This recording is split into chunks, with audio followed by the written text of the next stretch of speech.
Magandang araw mga tagapakinig! Welcome sa ating podcast, Tinig ng Nakaraan, kung saan binibigyang buhay natin ang mga kwento ng ating mga bayani at ang kanilang mga ipinaglaban. Ako nga pala si Dennis Trino at sa episode na ito, ating pag-usapan ang mga pinakatanyag na sulat ni Dr. Jose Rizal, ang lihim ng kababaihan ng Malolos. This isn't just an ordinary letter. It's a symbol of empowerment and courage. A message for a woman to stand for what is right and to fight for education and equality. So sit back and relax habang bumabalik tayo sa panahon ng Kastila, a time when women's voice were often silenced, but some brave women dared to speak up.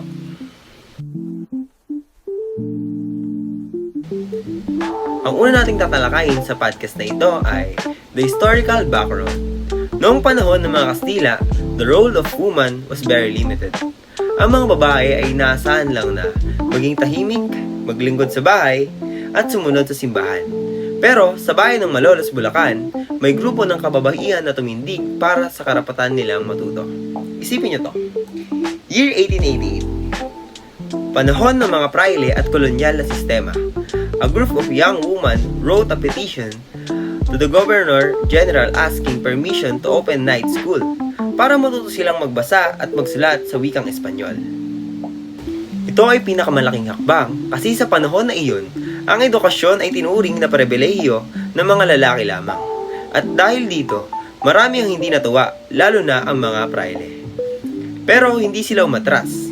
Ang kanilang tapang ay umabot hanggang kay Rizal, na nasa Hong Kong noon. At doon nagsimula ang lahat. Nang isinulat niya ang tanyag na lihim bilang tugon sa kanila. Sa video ito ay pinapakita kung paano basahin ng mga kababaihan sa Malolos ang tugon sa kanila ni Rizal. At ipinapakita din na karapat dapat silang ipaglaban ni Rizal.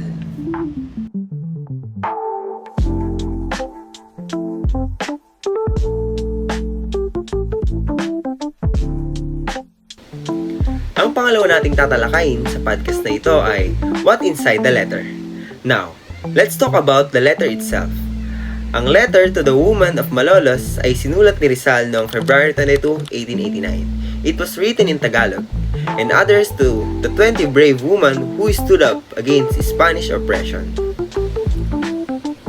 Sa liham, pinuri ni Rizal ang mga kababaihan ng Malolos dahil sa kanilang katapangan at determinasyon. Pero, higit pa doon, ginamit niya ang pagkakataong ito para ipahayag ang kanyang paniniwala tungkol sa papel ng kababaihan sa lipunan. Sabi niya, ang inang walang pinag-aralan at marunong ay hindi makapagturo ng kabutihan sa kanyang mga anak. That means, the mother's women are first teachers of the nation. If women are educated and wise, the whole country becomes stronger. He also encouraged women to be brave. Kailangan natin maging matatag. Hindi alipin ng pananampalataya o bulag sa katotohanan. In short, Rizal wanted women to think critically, to question, and to stand for what is right. Hindi lang basta marunong, kundi may sariling boses at paninindigan.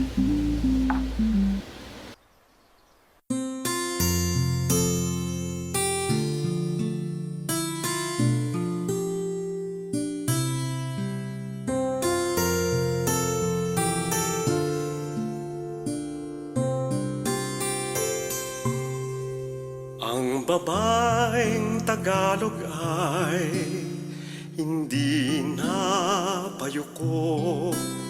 Buhay ng pag-asa sa kinabukasan, mulat ng mga mata sa katotohanan, inahon ng sarili sa kalipustahan. Ang babaeng ito ay dapat na itanghal, hindi lamang sa ganda at tamis ng asal, kundi sa tibay ng puso't katapatan, sa tapang ng loob at bukas na isipan.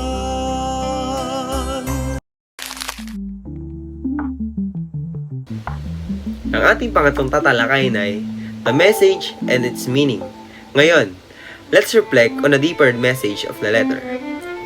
The Rizal message was simple yet revolutionary. The education is a foundation of freedom.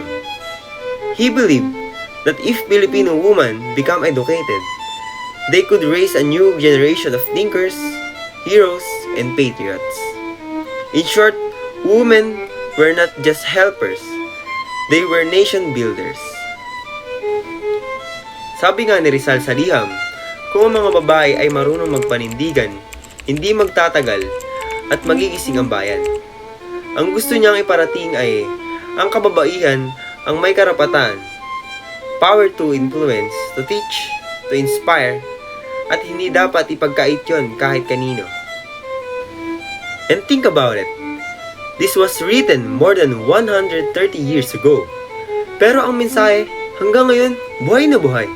Kasi kahit sa modernong panahon, women still face struggles for equality, respect, and freedom.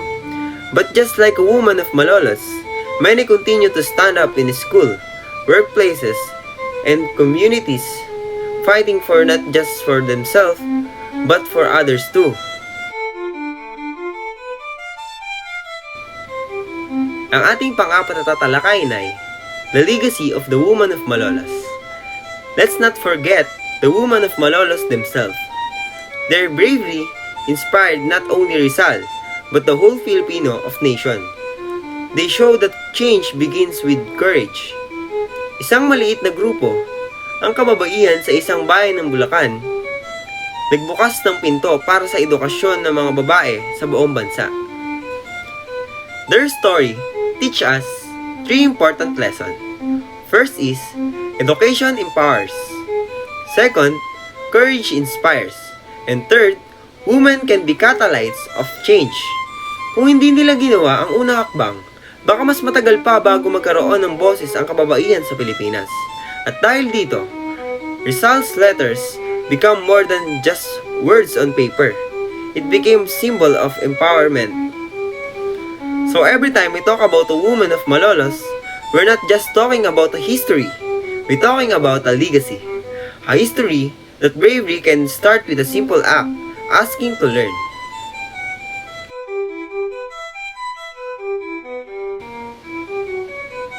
Ang ating panglimang tatalakayin ngayon ay reflection for today's generation. Ano nga ba ang koneksyon nito sa atin ngayon? In today's world, we have access to education, freedom of speech, and technology. Pero minsan, nakakalimutan natin kung gaano kahalaga ang mga bagay na ito. The woman of Malolos reminds us the freedom and knowledge were once things the people had to fight for. And Rizal reminds us that empowerment begins with thinking and awareness and with standing up for what is right.